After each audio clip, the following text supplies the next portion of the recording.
नई शिक्षा नीति 2020 को भारत सरकार द्वारा मिली मंजूरी। 29 जुलाई 2020 को हुई है नई शिक्षा नीति मंजूर।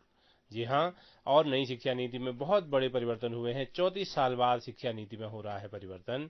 तो आइए देखते हैं इस वीडियो में कौन कौन से मुख्य परिवर्तन नई शिक्षा नीति में हुए हैं। फ्रेंड्स, आपका स्वागत है आपके अपने चैनल डिजिटल दुनिया A to Z में। अगर आपने अभी तक चैनल को सब्सक्राइब नहीं किया तो चैनल को अवश्य सब्सक्राइब करें और उसके सामने दिए गए बेल आइकन को प्रेस करें ताकि महत्वपूर्ण वीडियो की नोटिफिकेशन आप तक सबसे पहले पहुंचे। जी हाँ दोस्तों, नई शिक्षा नीति 2020 को भारत सरकार द्वारा मंजूरी मिल गई है। तो आइए इस वीडियो में हम देखते हैं नई शिक्षा नीति 2020 के मुख्य मुख्य बिंदु क्या हैं। तो हम सबसे पहले देखिए यहाँ पर मानव संसाधन विकास मंत्रालय की वेबसाइट में जाएंगे और इस वेबसाइट के द्वारा यहाँ पर देखिए ministry of human resource development government of India, इस वेबसाइट में यहाँ पर देखिए हम नेशनल एजुकेशन पॉलिसी 2020, तो 29 जुलाई को जो इसको मंजूरी मिली और 30 जुलाई को जो यहाँ पर इनकी साइट में प्रेस रिलीज की गई है, देखिए हम इस पर क्लिक करने के बाद सीधे हम प्रेस रिलीज की विज्ञप्ति पर जाएंगे ताकि हमारे सामने बिल्कुल ऑथेंटिक जानकारी हो। तो देखिए ये प्रेस इंफॉर्मेशन ब्यूरो है government of India. National educational policy 2020 will bring transformation reforms in school and higher education system in the country, HRD minister. तो इस वेबसाइट के माध्यम से जो इसके मुख्य मुख्य बिंदु हैं उसके बारे में यहाँ पर मैं आप लोगों के सामने चर्चा करूँगा और मेरे इस वीडियो को देख करके निश्चित ही आपके सारे डाउट्स अवश्य क्लियर हो जाएंगे। तो देखिए नई शिक्षा नीति 2020 के मुख्य बिंदु क्या हैं। पहला देखिए, जो नई शिक्षा नीति 2020 है ये 34 साल बाद शिक्षा नीति में परिवर्तन हो रहा है। इससे पहले 1986 की जो नई शिक्षा नीति थी उसमें परिवर्तन किया गया है और ये नई शिक्षा नीति 2020 हमारे सामने बनकर तैयार है। देखिए अब हम बात करते हैं शिक्षा नीति के इतिहास के बारे में कि शिक्षा नीति क्या होती। तो सबसे पहले देखिए 1986 में नई शिक्षा नीति का गठन किया गया था और उसके ठीक 6 साल बाद 1992 में नई शिक्षा नीति में संशोधन किया गया और संशोधित शिक्षा नीति लागू की गई। तो आज के समय में जो भी हमारे देश में पाठ्यक्रम चल रहा है वो 1986 की शिक्षा नीति और उसमें 1992 में जो संशोधन हुए उसी पर आधारित है। अब देखिए 34 वर्ष के बाद यहाँ पर नई शिक्षा नीति 2020 का गठन किया गया है। तो क्या होती है नई शिक्षा नीति 2020, इसकी एक पृष्ठभूमि पर हम थोड़ी सी नज़र डाल लेते हैं। देखिए मई 2016 में टी सुब्रमण्यम की अध्यक्षता में नई शिक्षा नीति की रिपोर्ट तैयार की गई और जून 2017 में इसरो के पूर्व प्रमुख के कस्तूरी रंगन की अध्यक्षता में जो ये शिक्षा नीति हमारे समक्ष आई है इसकी प्रारूप समिति का गठन किया गया। और देखिए नई शिक्षा नीति 2020, इसकी जो के कस्तूरी रंगन की समिति थी उन्होंने अपनी रिपोर्ट 31 मई 2019 को सरकार को सौंप दी और इस प्रकार 29 जुलाई 2020 को भारत सरकार द्वारा इस नई शिक्षा नीति को मंजूरी दे दी गई है। अब देखिए नई शिक्षा नीति 2020 के बारे में कुछ अन्य महत्वपूर्ण बातों पर या बिंदुओं पर हम यहाँ पर बात करेंगे। तो नई शिक्षा नीति 2020 के अध्यक्ष कौन है? के कस्तूरी रंगन, ये इसरो प्रमुख हैं, पूर्व इसरो प्रमुख। अब देखिए नई शिक्षा नीति 2020 के महत्वपूर्ण बिंदुओं पर हम चर्चा करते हैं। 2030 तक सतत विकास का एजेंडा इस शिक्षा नीति का है। अब ये सतत विकास का एजेंडा क्या है? देखिए ये एजेंडा है पहुँच, सभी की पहुँच, समता, सभी को समान अधिकार मिलें, गुणवत्ता युक्त शिक्षा हो, वहनीयता हो और उसमें जवाबदेही हो। तो ये नई शिक्षा नीति 2020 का मुख्य एजेंडा है। नई शिक्षा नीति 2020 की अन्य महत्वपूर्ण बातें देखिए, 2030 तक प्री प्राइमरी से लेकर उच्च माध्यमिक तक 100% प्रवेश दर का लक्ष्य रखा गया है और उच्च शिक्षा में 50% प्रवेश दर का लक्ष्य रखा गया है। अर्थात 2030 तक आज से 10 साल के बाद माध्यमिक शिक्षा तक 100% प्रवेश दर, यानी कि प्रत्येक जो भी प्रवेश के लिए इच्छुक है या जो एलिजिबल है वो उसे अवश्य प्रवेश दिया जाए और उसका प्रवेश सुनिश्चित किया जाए। और हायर एजुकेशन में कम से कम 50%, जो माध्यमिक स्तर को पूर्ण करेंगे उनमें से 50% का प्रवेश अवश्य हो। तो ये लक्ष्य रखा गया है। और देखिए नई शिक्षा नीति में कुछ अन्य महत्वपूर्ण बातें हैं। कक्षा 6 से ले कौशल विकास पाठ्यक्रम लागू होगा, अर्थात बच्चों में कुछ स्किल डेवलपमेंट की जाएंगी, तो ये 6 से ही प्रारंभ हो जाएगा। और कक्षा 9 से 12 तक के छात्रों को पूर्णतया विषय चुनने की आज़ादी होगी। आज की जो शिक्षा पद्धति है उसमें भी विषय चुनने की आज़ादी है, लेकिन अब ये और अधिक बच्चों को ज़्यादा सुविधाएं प्रदान करेगी कि वो किसी भी प्रकार के विषयों को चुन सकते हैं। इसके साथ देखिए विज्ञान गणित विषय तो बच्चे ले ही सकते हैं, उसके साथ फैशन डिजाइनिंग भी पाठ्यक्रम में सम्मिलित होगा। और शिक्षा पर जो सरकारी खर्च है, देखिए ये सबसे महत्वपूर्ण बिंदु है। जो जीडीपी है भारत की, उसका अभी जो वर्तमान में शिक्षा पर खर्च है 4.43% है, तो ये बढ़ करके 6% होने जा रहा है। तो ये शिक्षा जो हमारी नई शिक्षा नीति है, इसमें ये बहुत ही महत्वपूर्ण बदलाव होगा और ये शिक्षा के क्षेत्र में आमूलचूल परिवर्तन करने के लिए बड़ा ही महत्वपूर्ण होगा, क्योंकि शिक्षा में जब खर्च बढ़ेगा तो निश्चित ही गुणवत्ता भी बढ़ेगी। तो अब जीडीपी का 6% हिस्सा जो है शिक्षा पर भारत सरकार द्वारा खर्च किया जाएगा।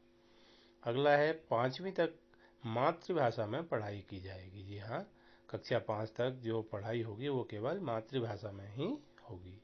अगला जो बिंदु है, देखिए पढ़ाई अगर छूट भी गई तो भी सर्टिफिकेट मिलेगा। देखिए आज तक क्या होता है, जैसे अगर आप इंजीनियरिंग कर रहे हैं या डॉक्टरी की पढ़ाई कर रहे हैं और अगर आपने 1 या 2 साल बाद अपना पाठ्यक्रम पूर्ण नहीं किया तो आपको किसी भी प्रकार का कोई डिग्री, कोई सर्टिफिकेट आदि नहीं मिलेगा। तो ये बहुत अच्छा परिवर्तन है। अगर किसी समस्या के कारण कोई छात्रा अपनी पढ़ाई बीच में ही छोड़ देते हैं तो उनके लिए सर्टिफिकेट की व्यवस्था होगी। किस प्रकार से होगी, ये देखिए 1 साल की पढ़ाई करने पर आपको सर्टिफिकेट दे दिया जाएगा, ताकि अगर आप अगले साल की पढ़ाई नहीं भी कर पाए तो आपका जो 1 साल है वो वेस्ट न जाए, बर्बाद न जाए। तो ये बहुत अच्छी एक पहल की गई है शिक्षा नीति में।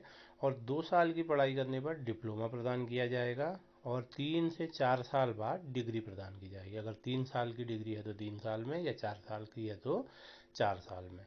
तो अगर कोई छात्र 1 साल की भी पढ़ाई करता है तो उसको भी 1 साल के बाद तुरंत सर्टिफिकेट मिल जाएगा, 2 साल बाद डिप्लोमा। ये बच्चों के लिए बड़ा ही महत्वपूर्ण और लाभकारी कदम होगा। अगला देखिए, प्री प्राइमरी है तो विशेष पाठ्यक्रम होंगे। और प्री प्राइमरी कौन सी एज के लिए होगा, कक्षा प्री प्राइमरी जो है 3 से 6 वर्ष हेतु प्री प्राइमरी का पाठ्यक्रम होगा। और देखिए यूजीसी, एआईसीटीई, एनसीटी को खत्म कर दिया जाएगा। जी हाँ, ये जो भारत सरकार की बहुत पुरानी संस्थाएं हैं, इन संस्थाओं को खत्म किया जाएगा और इनकी जगह यूजीसी, एआईसीटी, एनसीटी को खत्म करके क्या किया जाएगा, एक नियामक का गठन किया जाएगा, जिससे क्या होगा, खर्च में भी कटौती होगी और इसका शिक्षा क्षेत्र में लाभ भी मिलेगा। और देखिए जो आज की जो वर्तमान शिक्षा पद्धति है 10+2, उसकी जगह क्या होगा, 3 से 8 वर्ष, 8 से 11 वर्ष, 11 से 14 वर्ष और 14 से 18 आयु वर्ग हेतु 5+3+3+4 की व्यवस्था की जाएगी। तो ये ध्यान रखिए, ये जो है इस शिक्षा नीति में एक बहुत ही महत्वपूर्ण परिवर्तन होगा, 5+3+3+4 की व्यवस्था। और इस शिक्षा नीति में जो स्कूल छोड़ चुके बच्चे हैं उनके लिए भी व्यवस्था की गई है। उनके लिए नवाचार युक्त शैक्षणिक केंद्रों की व्यवस्था की जाएगी, जहां पर नवाचारी प्रयोग किए जाएंगे। इस प्रकार से उन बच्चों को शिक्षा व्यवस्था से जोड़ने का प्रयास किया जाएगा। और साथ ही औपचारिक और अनौपचारिक शिक्षा पद्धति नई शिक्षा नीति में लागू रहेगी।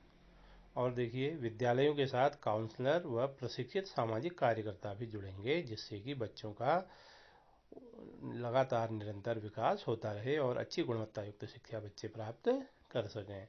अगला जो बिंदु है NIOS, national institute of open schooling, और राज्य ओपन स्कूलों द्वारा कक्षा 3, 5 और 8 हेतु ओपन लर्निंग की भी व्यवस्था की जाएगी। और 12 साल की स्कूली शिक्षा में 3 साल की आंगनबाड़ी या प्री स्कूलिंग शामिल होगी। जी हाँ, जो 12 साल की स्कूली शिक्षा होगी उसमें आंगनबाड़ी या प्री स्कूलिंग अनिवार्य रूप से सम्मिलित होगी। विद्यालय छोड़ चुके करीब 2 करोड़ बच्चों को मुख्य धारा में लाने का इस शिक्षा नीति में लक्ष्य रखा गया है। साथ ही 100% युवा व वयस्क साक्षरता का लक्ष्य रखा गया है। जो भी युवा या वयस्क व्यक्ति अभी तक साक्षर नहीं है तो 100% उनको साक्षर करने का इस शिक्षा नीति में टारगेट लिया गया है। साथ ही पाली, फारसी और प्राकृत भाषाओं के राष्ट्रीय संस्थान की स्थापना का भी निर्णय लिया गया है। इसके साथ ही एक महत्वपूर्ण बिंदु, NCERT 8 वर्ष में एक NCPF ECCE विकसित करेगा। क्या है ये NCPF-ECCE? ये है national curricular and pedagogical framework for early child care and education. तो 8 वर्ष में इसके लिए एक नीति बनाई जाएगी और इस फ्रेमवर्क में NCERT कार्य करेगा।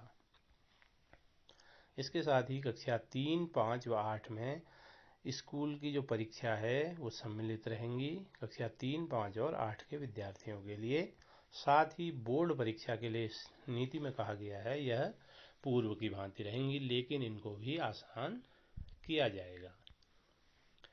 डिजिटल लर्निंग पर विशेष फोकस किया गया है नई शिक्षा नीति 2020 में। इसके लिए क्या किया गया है, डिजिटल लर्निंग आदि हेतु एक NETF का गठन किया गया है। और NETF क्या है, नेशनल एजुकेशनल टेक्नोलॉजी फोरम। तो इसका गठन किया जाएगा जिससे कि हम डिजिटल लर्निंग को बढ़ावा दे सकें और बच्चे उससे लाभान्वित हो सकें। इसके साथ ही नेशनल असेसमेंट सेंटर परख की स्थापना की जाएगी। ये भी नई शिक्षा नीति का एक मील का पत्थर साबित होगा। नेशनल असेसमेंट सेंटर परख क्या है, परख है performance assessment review and analysis of knowledge for holistic development. निरंतर विकास होता रहे उसके लिए एक संस्थान का गठन किया जाएगा जिसे कि परख नाम दिया जाएगा। और उच्च शिक्षा में 3.5 करोड़ नई सीटें जोड़ी जाएंगी। जी हाँ, अभी उच्च शिक्षा का जो हमारे पास सीटें उपलब्ध हैं भारत में वो अन्य देशों की अपेक्षा बहुत कम है, तो इसमें भी 3.5 करोड़ नई सीटें जोड़ी जाएंगी। साथ ही IIT और IIM जो भारत की शान है उनकी तरह एक मेरू की स्थापना की जाएगी, MERU। ये मेरू क्या है, मेरू का मतलब है multi disciplinary education and research universities. जी हाँ, मेरू ऐसे विश्वविद्यालयों का गठन किया जाएगा जो कि IIT और IIM की तरह बड़े ही विख्यात और बड़े ही प्रसिद्ध होंगे और शिक्षा के क्षेत्र में निश्चित ही बहुत ही क्रांतिकारी परिवर्तन करेंगे। इसके साथ जो मौजूदा इंस्पेक्टर राज है उसको खत्म किया जाएगा और शुल्क पर भी नियंत्रण करने के लिए एक तंत्र का गठन किया जाएगा। और 2030 तक हर जिले में या उसके आसपास एक उच्च शिक्षण संस्थान की भी स्थापना की जाएगी। इसके साथ ही शिक्षा नीति में एक और महत्वपूर्ण बदलाव किया गया, मानव संसाधन विकास मंत्रालय जो आज के समय में हमारा मंत्रालय है जिसके तहत पूरी शिक्षा व्यवस्था भारत सरकार की लागू होती है, उसका नाम पुनः बदलकर शिक्षा मंत्रालय किया जाएगा। पूर्व में पहले भी इस मंत्रालय का नाम शिक्षा मंत्रालय था, लेकिन इसका नाम बदल दिया गया मानव संसाधन विकास मंत्रालय। अब पुनः इसका नाम नई शिक्षा नीति 2020 में बदल करके शिक्षा मंत्रालय कर दिया गया है। तो इस प्रकार नई शिक्षा नीति 2020 के यहाँ मुख्य बिंदुओं को हमने जाना। तो निश्चित ही आपको नई शिक्षा नीति 2020 के जो मुख्य बिंदु हैं, जो महत्वपूर्ण इसके हाइलाइट्स हैं, उसके बारे में आपने जाना होगा। तो शुरू से अंत तक इस वीडियो को देखने के लिए आपका बहुत बहुत धन्यवाद। अगर आपको नई शिक्षा नीति से संबंधित कोई अन्य जानकारी आपको चाहिए तो आप नीचे कमेंट बॉक्स में कमेंट करें तो आपको उसका जवाब दिया जाएगा। शुरू से अंत तक इस वीडियो को पूरा देखने के लिए आपका बहुत बहुत धन्यवाद। वीडियो को लाइक करना न भूलें और चैनल को अवश्य सब्सक्राइब कर लें। और अगर आपको वीडियो पसंद आए तो अपने दोस्तों के साथ फेसबुक, ट्विटर आदि में शेयर करें।